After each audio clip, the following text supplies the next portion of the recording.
Okay, so we're going to start. Oh, it's loud. So you guys have all seen the title slide for about 15 minutes, so we're just going to go ahead from there. So that's me, Carnalonage on Twitter. I work as a partner and principal consultant at Lars, and some of the other talks I've given in the past. Oh, we're going crazy. So I'm Rob. That doesn't work? Yes, it does. There we go.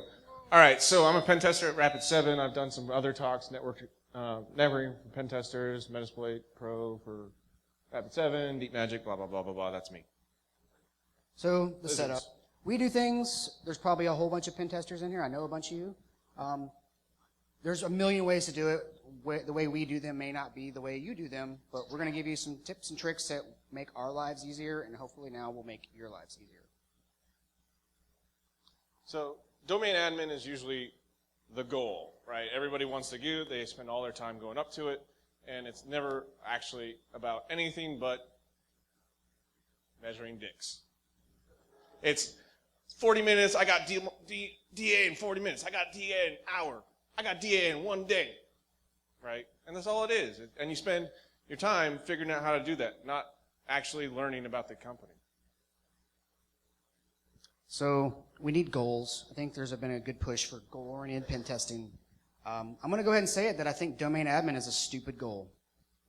It's a stupid-ass goal, right? What's more important is identifying what makes a company money, what keeps their business in business, and going after that and showing the impact of me stealing that. Problems arise when actually figuring out what this is. Anybody that was in the PTS panel yesterday, there was a guy that was like, well, how do I find that out? How do the people know that? And a lot of times companies don't actually know that. It's really hard to get them to say, I make widget and there's the plans for widget, and if that was taken, then we'd be out of business. But you need to get them there. So if the company knows, hey, I want to protect this is my actual stuff, but an attacker's going after something else, that's also something to, after your OSINT portion, to talk to them about. Say, hey, yeah, this might make you money, but this is what an attacker would really want. All right, so the majority of pen tests going on today look like this. Anybody disagree? All right, we run scanner. We're done. Woohoo! All right, you get it. So, is this useful to anybody? Who's putting one of these in their reports? I got 500 shells. Yeah, you suck. It doesn't really mean anything to anybody. Set 4. That's what it is. Anybody disagree to that? Is that useful? Is saying I got 500 shells in your network actually showing anything useful to anybody? What is that CSO going to say? It's shells. Ooh, a black DOS box. It says 500. What does that mean? So is it working? So that some of the more high-profile guys that got owned lately, more recently, right? So Digitar out of business because they were so sucky at security, right? Everybody saw that Anti-Sec owned Texas police. I mean, put in the docs. We've been in there for 30 days reading your email. Y'all suck. And then, it's not a U.S. only problem. Japan heavy industries. Everyone else, if anyone saw the pastebin leak from like RSA employee 15666, like there was like 50 companies that were like APT owned, like bad owned. Here's the callback C2 domains. Like, y'all are fucked. And that's Japan's heavy industries is their like government contractor. Those are the ones that make the big ships and the stuff for them. So it's not just some odd company in Japan. It's a worldwide problem. So is it working? Is what we do normally day to day working? Anybody think it is? But we all do it. Why? Right? As we get paid. I'll say it's mostly because that's what the clients push down on us. And so part of this talk is a re-education of those because we actually drive a lot of that, right? We help drive what the clients want. A lot of times they don't know what they want. So here, you need a pen test. This is what I'm going to do for you. I'm going to like own all your shit, and then I'm going to steal it and then show you what happened because I took it. Instead of just, here's a report with a bunch of black boxes on it. Right. This is what you do in a kickoff call. Say, hey, hold up. That's not what we're going to do. We're going to try something else.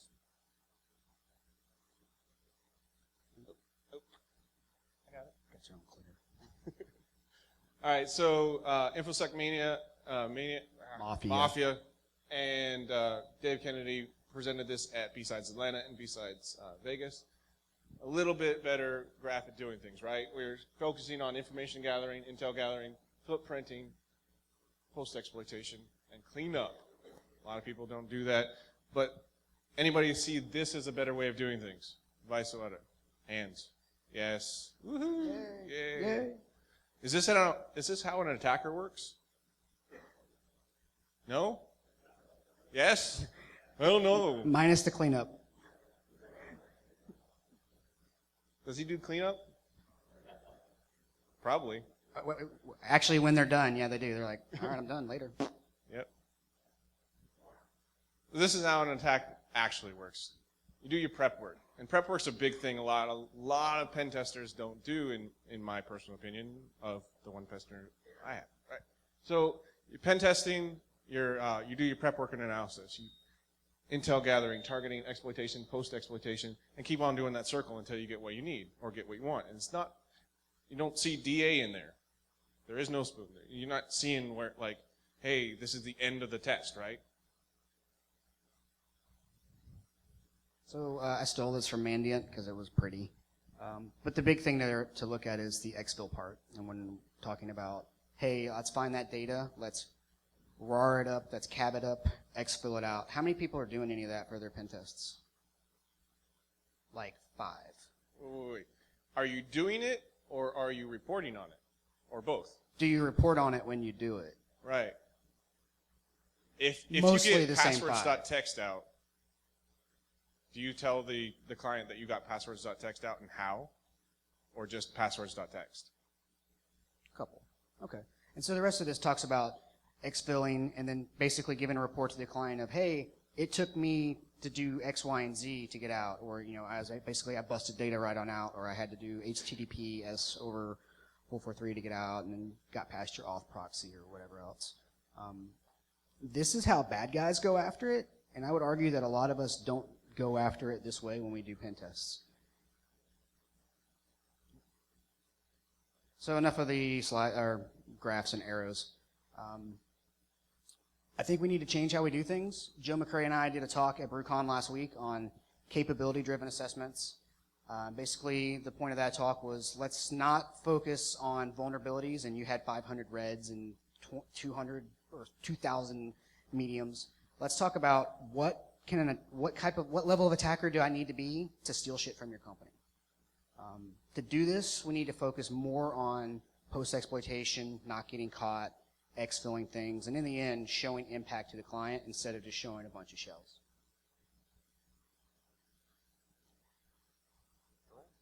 Because stealing something important is a lot better than dick measuring. Anybody disagree? Get the fuck out. So prep work. Who does prep work before they go after somebody? Who has time? Right. I do. So prep work is awesome. You should do it. In addition to doing your IG and all your other things, like just update your shit before you start going after stuff. Test your fish. Test your backdoor. Make sure you have script and screen ready to go. Have your click scripts. Like if you're going to be shoveling shells off to another place, have that ready to go ahead of time.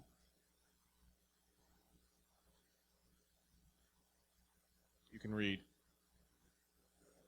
Just one? No one else, two. No one else has ever lost a shell because you were dumb and didn't do something ahead of time. Bullshit. Fucking liars. All right, so Screen is an awesome tool. It's built in Unix, Linux, whatever.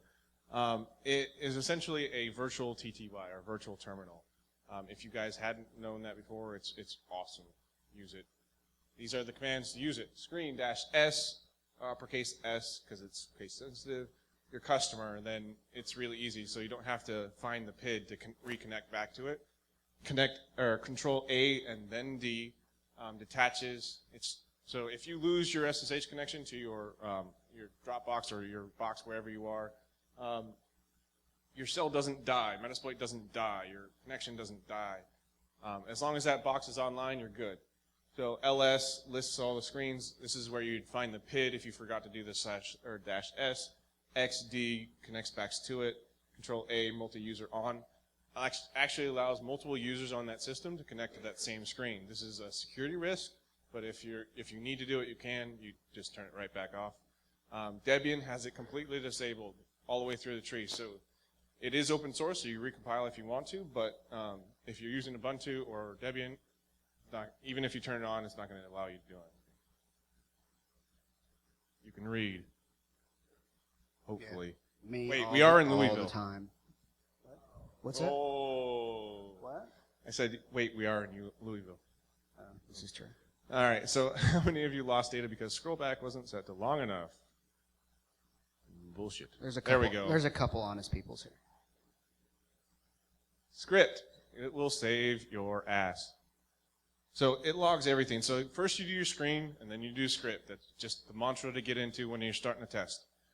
Screen, then script. Script will just log it all to a text file. It actually allows you to replay it later or just look through it like a text file. Simple. Because generally you got what you needed on day one, you just didn't know it. So you can actually go back through and be like, there it is. Worst case, you got it for screenshots, right? You're like, there's no way you're getting to our F drive. No effing way. Well, actually, there's me LS in it right there, so I guess I'm done. Right. You see it? Or finding the admin password in the group policy months later. Yeah, like a good story is that we did a GP result Z. /Z, and they set the local admin password with group policy. And we're like, And we oh. Yeah, and we'd taken like 2 weeks to try and privilege escalation up far enough that it was just bad. Yeah. So, finding stuff to lay the smackdown on. So the guy's got his little money symbols in the goggles there. So we need to find the important shit. How do you guys do that? So my quick tangent, because I couldn't think of anywhere better, is passwords suck. I mean, suck. Who thinks their organization has better passwords than most? Who thinks they don't have one of these in there? Every pen test I've ever done since I started doing this, one of those worked. And InfoSec Mafia has a horseshoe up his ass. Yeah. Because he'll just guess passwords out of the blue. No, it's always one of those. He cheats. So remember that when you have a list of accounts or you have an account that you're trying to break into, try that. One of those works. It's always company 123. So while we're finding things, you want to do the obligatory nod to Nmap scripts. Who uses Nmap scripts while they're doing pen tests? A fair amount, but not really everyone. So the coolest ones actually don't fire off with that TAC A, which is like, find all the shit for me. They have all kinds of cool shit, like the Citrix one is awesome, doing NFS, AFP, SNMP, LDAP, all the HTTP stuff, and then there's coverage for pretty much every database out there. You know, database enumeration, database profiling, you do all kinds of stuff. So there's some overlap with Metasploit auxiliary modules, but frankly, the Nmap devs are fucking pulling away quickly in the race, man. There's definitely things you need that only exist in Nmap, so you need to have that as part of your arsenal. And Egypt is right there if you want to blame him. And then go see Ron's talk, because I think he's going to talk about how to do that, and it's awesome. So, may or may not be able to see this, but so this is kind of the output for the Citrix enum. And so when Citrix is misconfigured, it will actually list all the published applications. So in this case, it actually published a giant list of users as well. All right, So you've handy. seen it's coming from 443, right? Yay. Also works over 1604. You know, and so remember, passwords suck. So I have a list of users. Now I take my password list, feed that back into the Citrix admin portal, yay burp, and you're going to knock somebody over almost every time. So Oracle, I did a bunch of stuff for Oracle and Metasploit, and I have to say that the stuff in Nmap's probably a lot more functional now. You don't have to compile some crazy Ruby DBI, do some magic dancing, and get it to work. They just added the ability to like run queries and do all kinds of really cool stuff with Oracle, so near and dear to my heart, so that's awesome. There's also been a lot of work on the LDAP searching inside of that, so if you can find an LDAP box that's null bind, you can actually pull tons of information. I mean, that's the whole domain or the whole Novella domain or whatever. That's all your users. Then go back to passwords suck. right?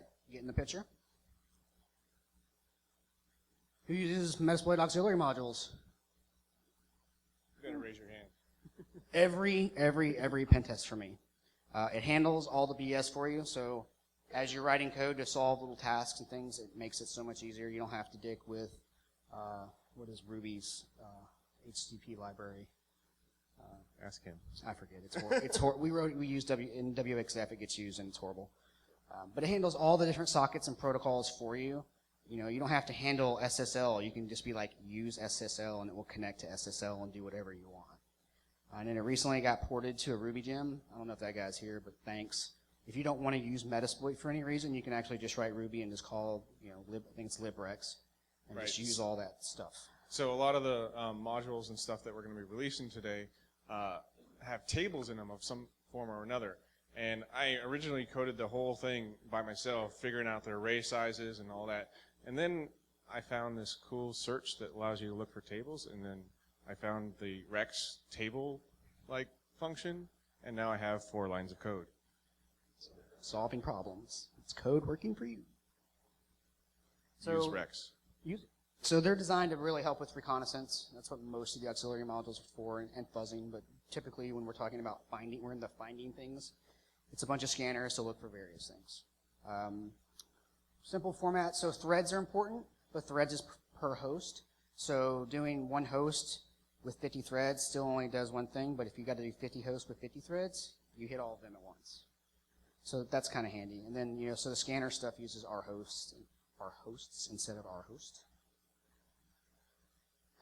Takes all kinds of crazy in-map type notation. So any way you want to pass the target list, you can. You can also take import in-map script or in-map output, NSS output, whatever, run some of the DB queries, and actually make yourself target lists based on that. And I think I did a blog post or 2 on doing that. And so you can actually pass it a file of your target list, which is handy. Which will come in handy later. So that's kind of what it looks like, just doing HTTP version. That's, getting started enumerating stuff.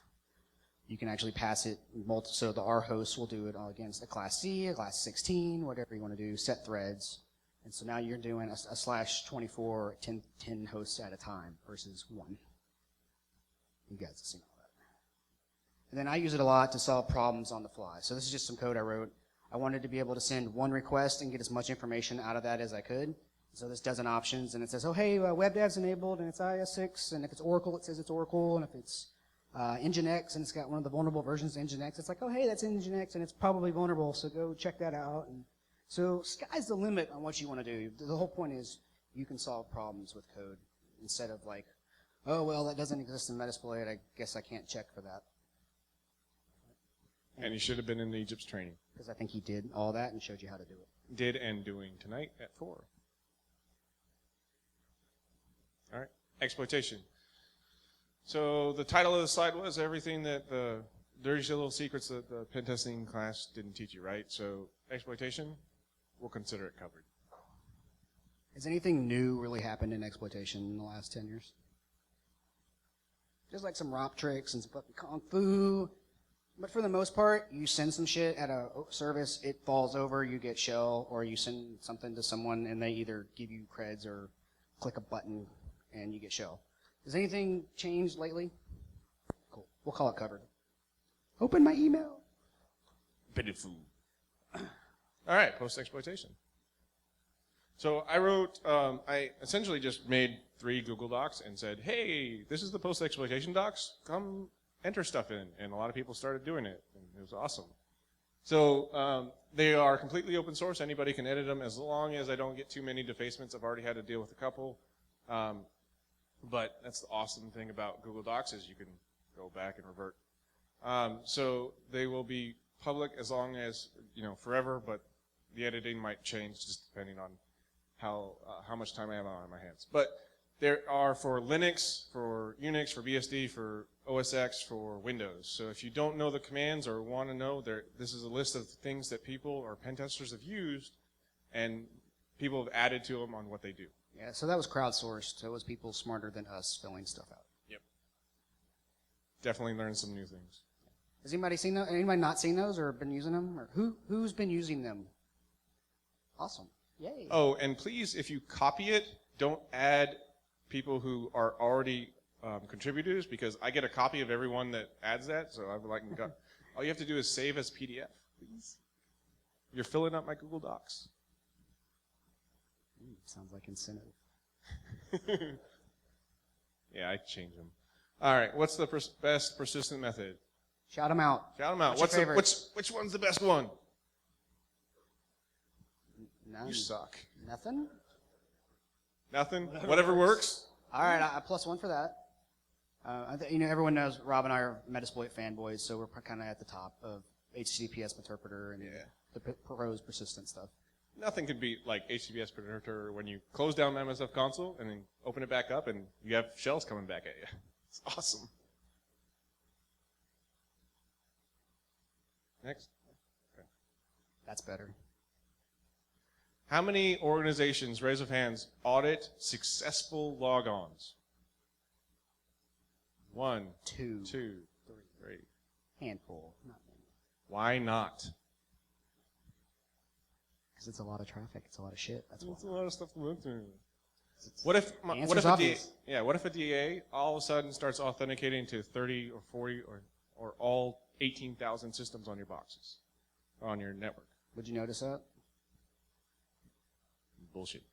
One guy. Yeah. Exactly. So, anybody ever come across any of that gold? Anyone think it's not on their file share at their company right now? No.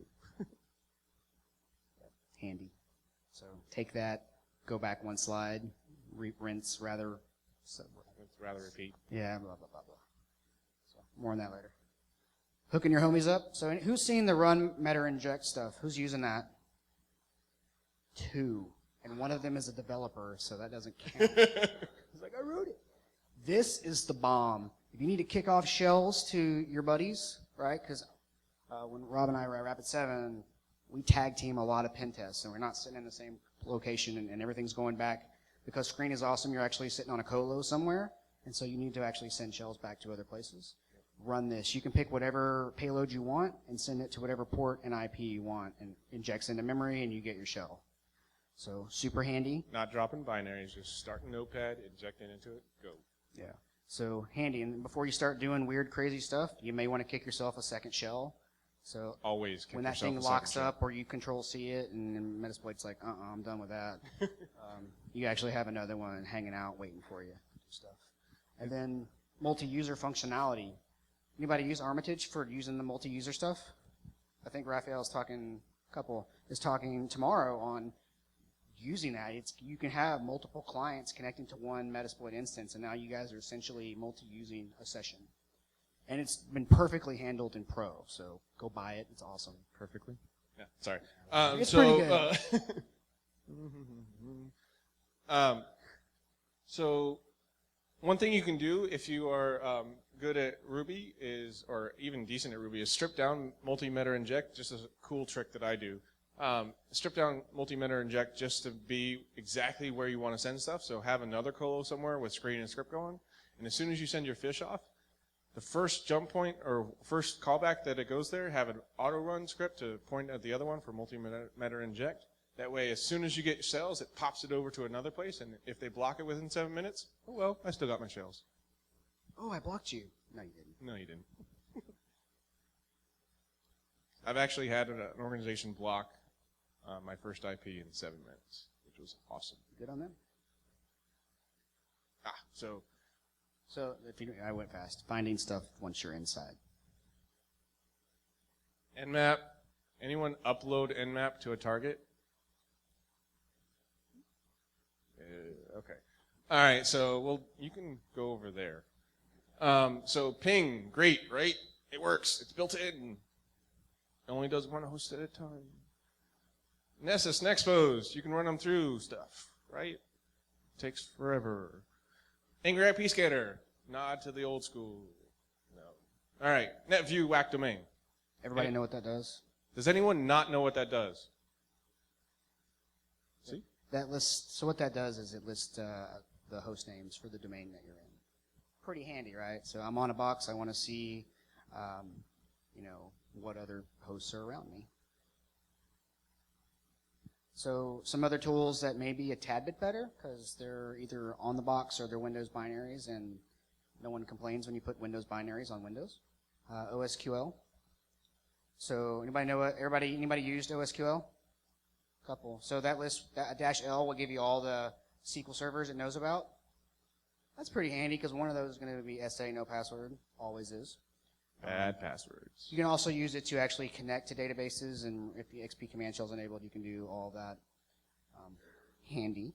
It's in a Microsoft binary, so it's not at all upset when you put it on there. Anybody use dsquery, dsget? Boo. Couple guys. It's freaking annoying.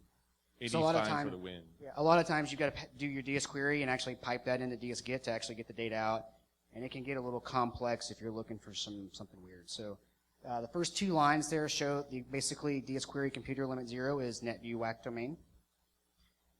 Same thing for dsquery user limit is net user whack domain. And then below that, if there's other domains in the forest, you can actually start passing. Hey, I want to know about domain number 2 there in the DC in the DC categories. The other thing is that dsquery and dsget use Active Directory, and AD-find, and NetView and Net User use the master browser. So you might get different results. I'll let you talk about Joeware. All right, Joeware, awesome. It's been used as admin tools forever, and they're binaries that will never get flagged by AV. And AD-find happens to be a dead simple tool that is like steroids of dsquery and dsget. Download it, use it. Big shout out to Chris Nickerson for telling me about ML test. Anybody use this? This is pimp because it's like, oh, I can't do it that way, so let me try it this way. Oh, that didn't work. No, let me try this. This thing will try as hard as it can to get the data for you, like every time. And it's built in. It's built in for, I think, XP Plus, and handy. Use it. What if command.exe is disabled? Anybody ever run into command.exe being disabled on a test? Oh, quite a few. We have. That sucked. I wonder what that does. Yeah, that was kind of the impetus for a lot of this code, too. Was stuff like this. Yeah. Dropping binaries is bad, right? We don't. That just increases our cleanup time. Anything that we have to drop on a system, we have to clean it up. Anything that outputs, we have to clean it up. Damn you, forensics people. All right. Except for the stuff that blends in, like AD-find and dsquery and dsget, those you can usually do away with. All right. The meat of the talk. So, anyone not know what Railgun is? All right. So All right. So Patrick HVE, whoever he or she actually is, submitted this to the Metasploit project 2009-ish, and it is a direct access to the Windows API. Anyone think that the Windows API can not do something? Right. So the Windows API has infinite possibilities, whereas Meterpreter has just the possibilities that people have programmed in. Well, we're going to be releasing a lot more of that. So, demo of route, ARP table, and TCP table. Anyone ever use route in Meterpreter? All the time. Doesn't give you everything. So, that's what route gives just by running route, and this is my route table, which is going to be released. So, in the protocol location, you can see that, not in this example, but it might show RIP or BGP or any other type of, or if it's static, gives you a better sense of where your targets are. If there's a static route for a specific location and it might be going over some kind of VPN or whatever, you might want to target that first.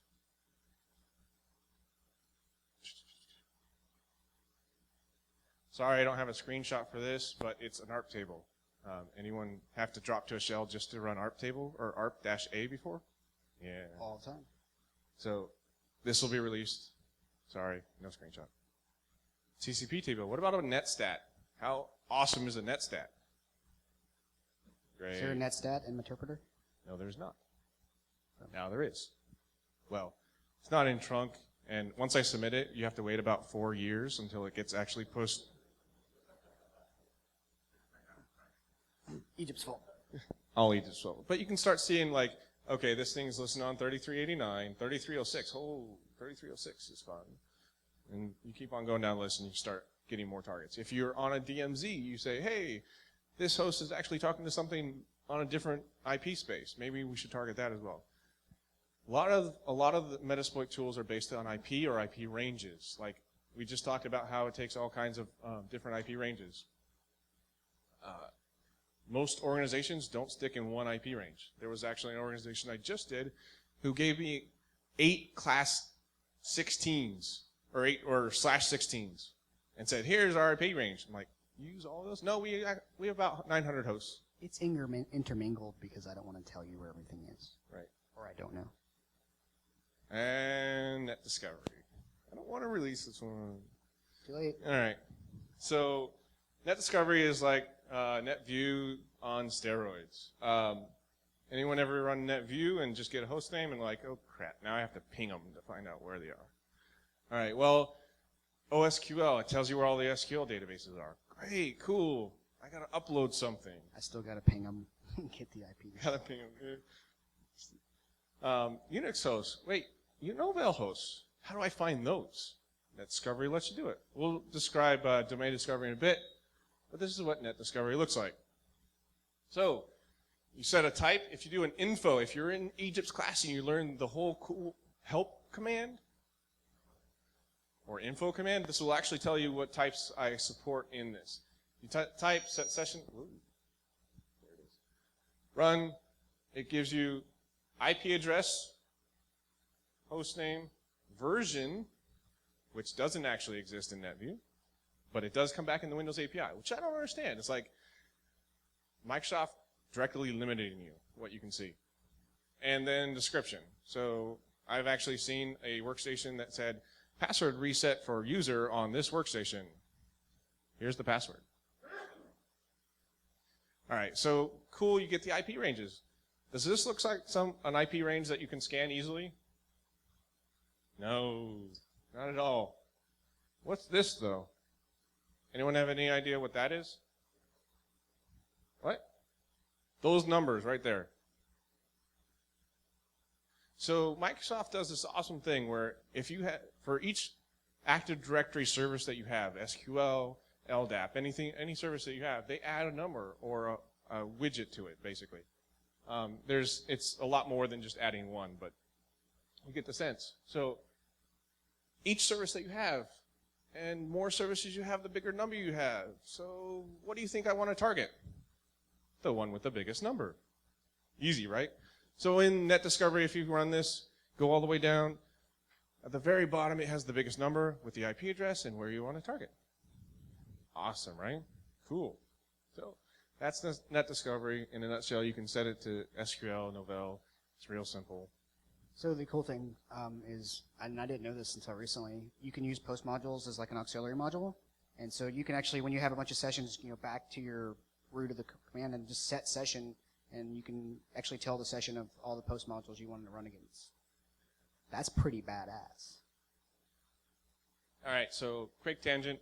Net Discovery takes a while because it's looking up all the hosts and finding all that information about it. So if it comes back and says found 13,000 systems, you better have kicked yourself another shell because you're going to be waiting. All right. So mini Net Discovery is dig. So if you come back and you run OSQL and you just want to look up one host or found that you had a session on one host and it dropped for whatever reason, but you got the local admin and you want to get back on it, you can look it up real easy with dig. It does not have all the functionalities of dig. Just looks up a host. Don't. It's just ping. But a lot of times I'll remember that, the DC is Mars, and I just don't remember the IP address. So right. That's kind of handy to be like, oh, instead of like dropping back down and pinging it, you can just do it here without dropping to a command shell. Right. And this will do, just like ping, it'll use all of the services, NetBIOS, DNS, Etsy host file, all of those services to find that IP address. And domain discovery. So domain discovery, I ran into a lot of tests where people were putting their blinders on and sticking to a single domain. When in this instance, there were 11 domains to hit. That's a lot, right? And I only knew about the one at the bottom. until I ran this. And then I'm like, oh, yay. So you start looking at and getting a bigger picture of the organization, not just that IP range that you initially got your access to, or not just that one domain that you're into. There might be better stuff elsewhere. So domain discovery shows you all the domains, it finds all the domains, and then shows you the domain controllers for each domain. Now, it doesn't ping them, because I wanted this to go a lot faster, but it does give you the host name, so you can use dig to find them. Cool, not cool? Anything? Useful? A couple people are still with. I think that discovery is pretty pin. All right, user discovery. So these are the old reliables for finding people to F with. Looking for your domain admins. So look for the top ones, like, so show me the domain admins for the domain I'm in. You can also pass it for other domains that you know about. Finding local admins, see if they put the domain user you're usually running as a local admin. And then then the bottom two we'll talk about kind of interrogating those users specifically. So I want to know, hey, I got on Susie Q's as the user for the fish. Who is she in the domain? I need to know what they are, or I need to find out what other groups people are in. So right. So the other thing you want to add to this is enterprise admins. Don't forget that there might be a forest out there of Active Directory domains. And so that second one's useful to see who's sharing, I don't know, the backup account across multiple domains. So if it's service, backup, and it's running as service backup on all 11 domains, that's kind of useful to know. So a better way, if you're in Linux land, is who uses RPC client to do stuff? Yeah, check that out, because it does a lot of stuff. This is the complete script right here. That's it. Yeah, it's got basically all the functionality of NetView and NL tests and a whole bunch of other things built in. And so we actually came across a pen test where the master browser was exposed to the internet for some weird reason. We found out later it was somewhat legitimate, but it wasn't remotely exploitable, which was also shocking. But what did lead us to be able to enumerate out the whole domain using RPC client, got the target list, right, and then because passwords suck, had the whole user list and eventually found, I think it was HR or something, and busted in. So use it. It's got a lot of options. Like, you could probably do 2 talks of all the options that RPC client does. All the useful ones too. Yeah, so check it out. Anyone getting a gist of how passwords suck? All right, user discovery, display sessions, and Peter's PVE find AD user. These are different ways of finding specific users. User discovery will find it is just a net user, but it gives a lot more information. I don't have a screenshot in here, one that I could sanitize enough, but so user discovery will show you not only just the users. Again, this is Windows API coming back with more information that it doesn't show you. When the password was last set, anyone think that's useful? Right? Yeah. The description for the user, or the comment for the user, where a comment says, password changed to change me at this date. Or how about how many tries the password has? So if you want to brute force that user, you have 3 left, 2 left, 1 left, and you can keep checking it. That way you never lock out the user, and you got it. So user discovery does all that information and has much more targeting. So you can do all of the users or just a couple. Explain display sessions. Okay, I will. No, sir. Display sessions. This is awesome. So Humble Dresser, I don't know if he's in here or not, he put me onto this specific Windows API call. This shows all the sessions that are currently on that Windows box. So if they've connected via a file share or RDP or anything, any kind of session, it'll show up here, and how long they've been idle. So is logged in from that IP. So what if that was a domain admin or the HR guy or whoever I'm really targeting? Now I find out where he is on the domain, so I don't have to go searching for him, right? I know exactly what IP he's coming from, and I can target that specific IP. Pretty cool, huh? It's awesome what Windows API can give you. Creating zombies. All right. So what if you're What if the user that you wanted to dump creds for is no longer on the system, or you don't have access to that system that the guy had or was logged into anymore? Well, you can just recreate him. You can make him alive again, create a zombie out of him.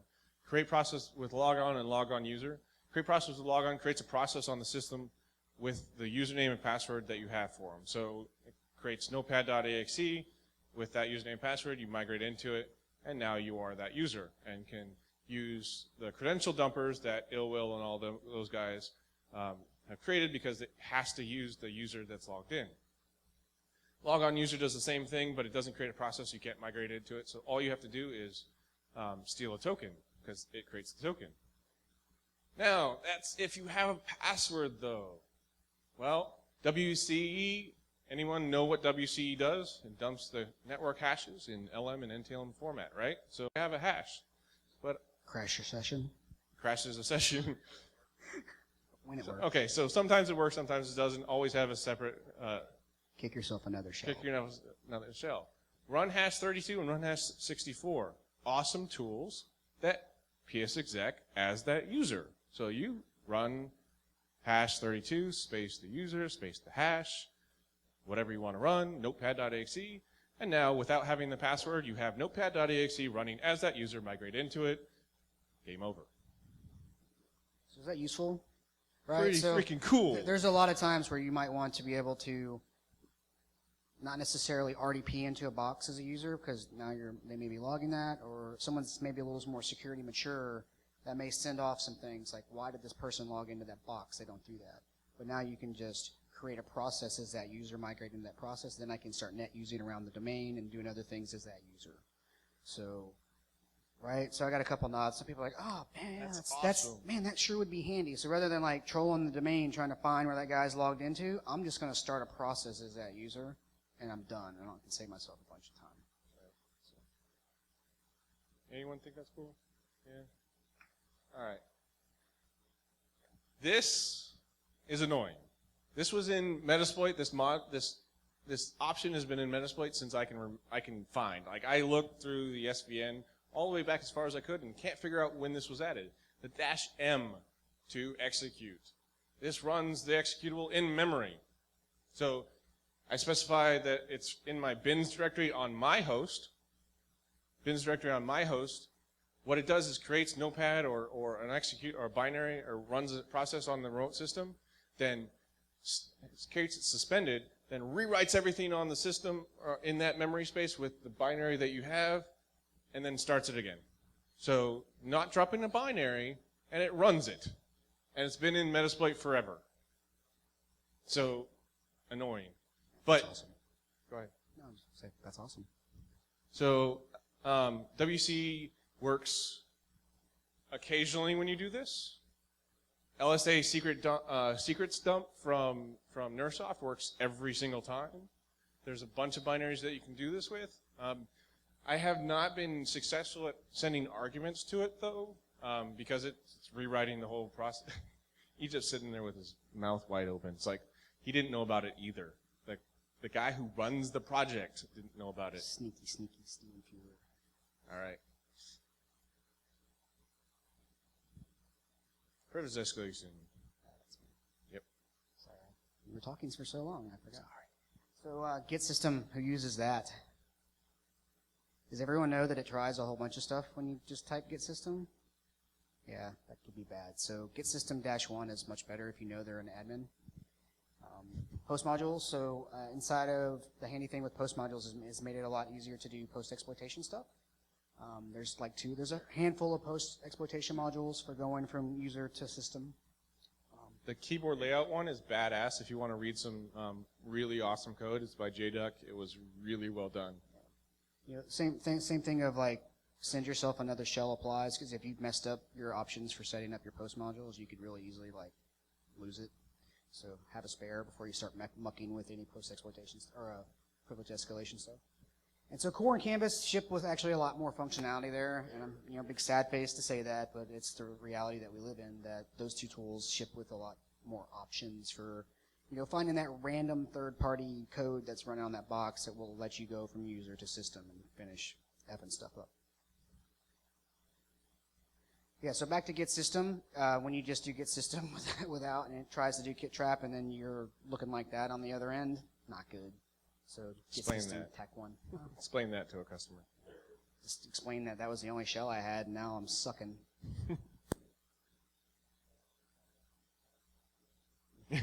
Oh, your box may have crashed. Here, run this. So if you really want to like punch someone in the face with something heavy and you're really sucking, you could just drop a user from a domain. Any user can drop someone from the domain, but it takes an admin to put it back. There's a computer. You can drop a computer. Is anybody seeing the usefulness in that?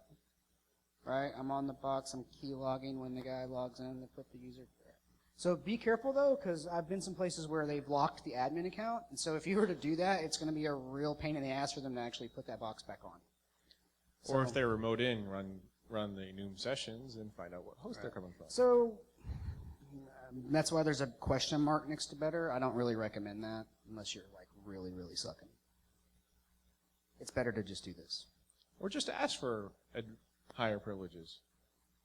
Like that.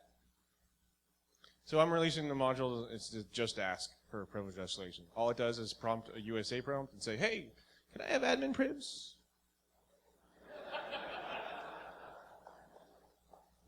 And so he's Ninja, and he's got it to where it's running Microsoft stuff to ask for that, so that code is signed.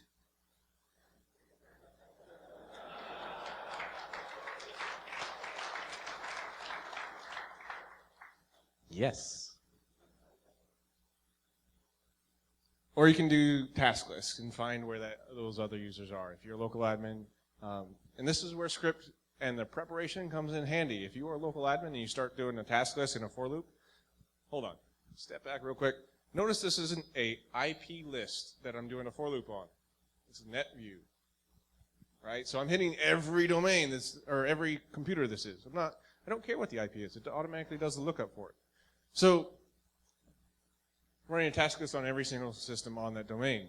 Now I find where that, and this will give a user, with the /v, it gives the user who is running that process. So all I do is search through my script, find out where my domain admin or that HR person or that gadget maker is. Code developer 1. Okay, code developer 1, and game over. That's a really short script to run. It's fun. All right, so we ranted at the beginning about finding stuff that actually matters. We've got 10 minutes or so. So searching for gold, like just start using Windows tools to look for things. Rob's releasing list drives, which will tell you all the available shares and drives that are on a system. So useful. I don't want to guess A:\wait, B:\, yeah, that sucks. It's much easier just to do that. And then we kind of go back through and start using dir or find string, or if you want to get Ninja, you can write some PowerShell to like start recursively searching all this stuff for you. Find string's awesome because it just spits it out nice and pretty for you. So get a list of useful things. Like so, if you know the project name that you're looking for, now you can start enumerating through the domain, looking for widget project X for 2012, or if you're just trying to move around and escalate, start looking for password, because that's how I find my passwords.txt. Or network layout. Yeah. Visio diagrams, PCF files. Start looking for VPN creds and VPN certificates so you can start getting in later. Or badge machines. Yeah. I mean, we use that. We actually tried to hack up our badges, so I couldn't. We had to stay late one night, and instead of like getting permission, we just hacked the badge to stay late. But it involved me finding the badge person, finding the badge documentation, finding all that, and going from there. So we used that. I use this all the time. All right, so get links, get Firefox creds, get Pigeon creds. Actually, there's a better way to do Firefox creds. It downloads some stuff for you, but it doesn't really download everything. What you want to do is find their profile, download their complete profile. It's not that big. It doesn't have too much in it. And what you do is get Portable Firefox, throw that profile into Portable Firefox, open up Portable Firefox, and guess what you get? Gmail's logged in. Yeah. Do you show passwords and everything's there? Yeah. So that's actually a test that we were doing, and the guy had his passwords for like everything. For the IDS and IPS, he had his password saved in Firefox. Thank you.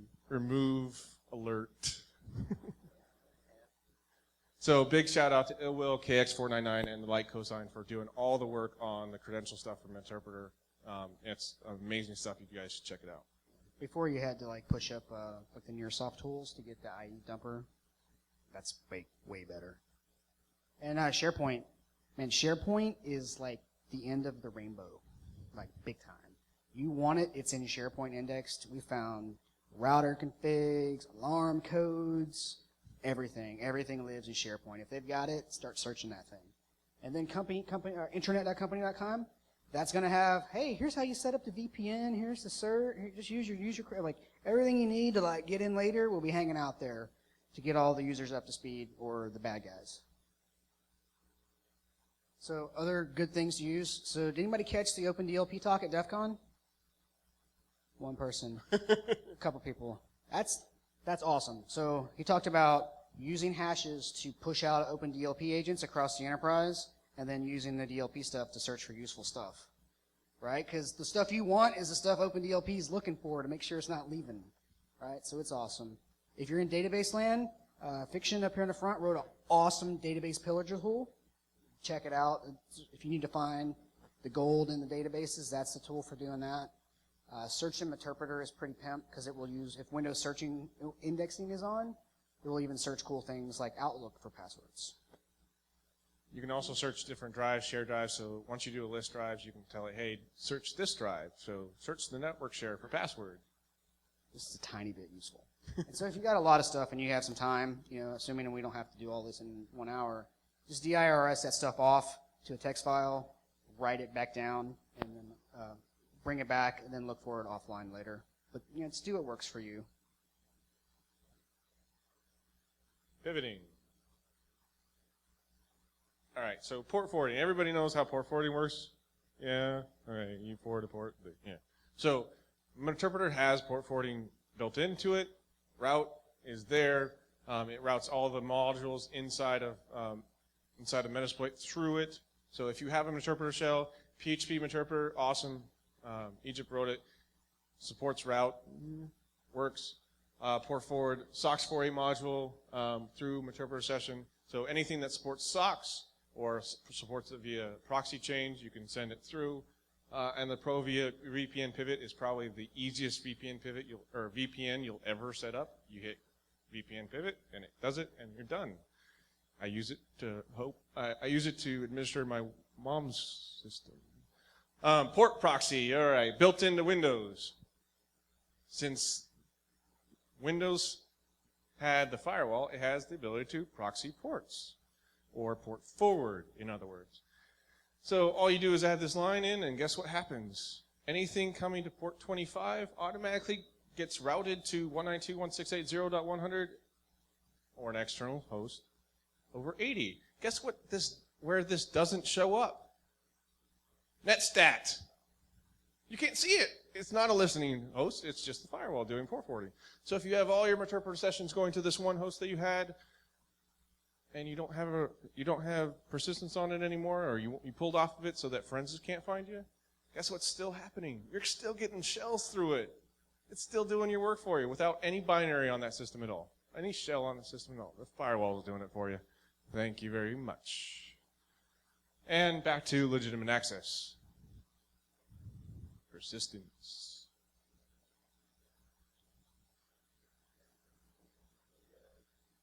Microsoft has an app for that. All you do is look through auto runs and say, hey, I can put my stuff there or there or there. It's like the rainbow bright of persistence methods.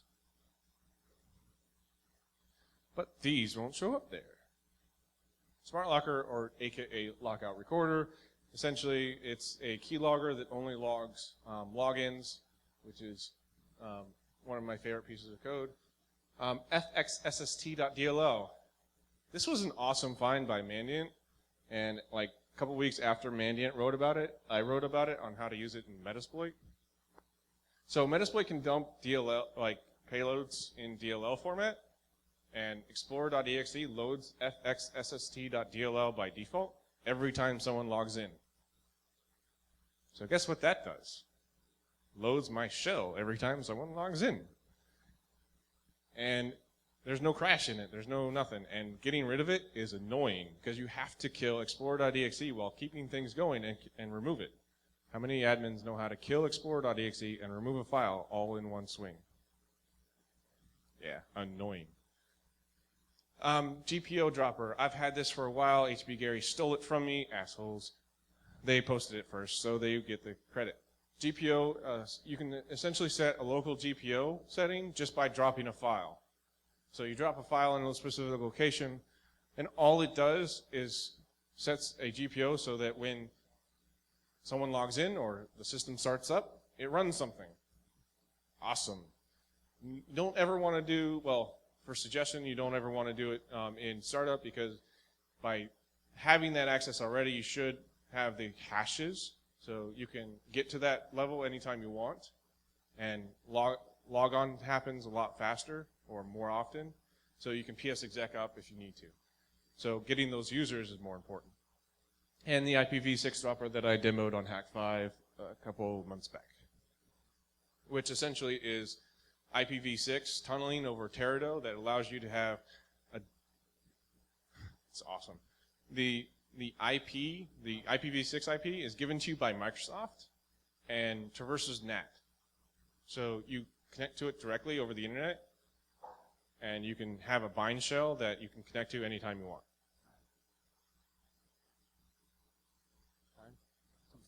So that's still better. Woohoo!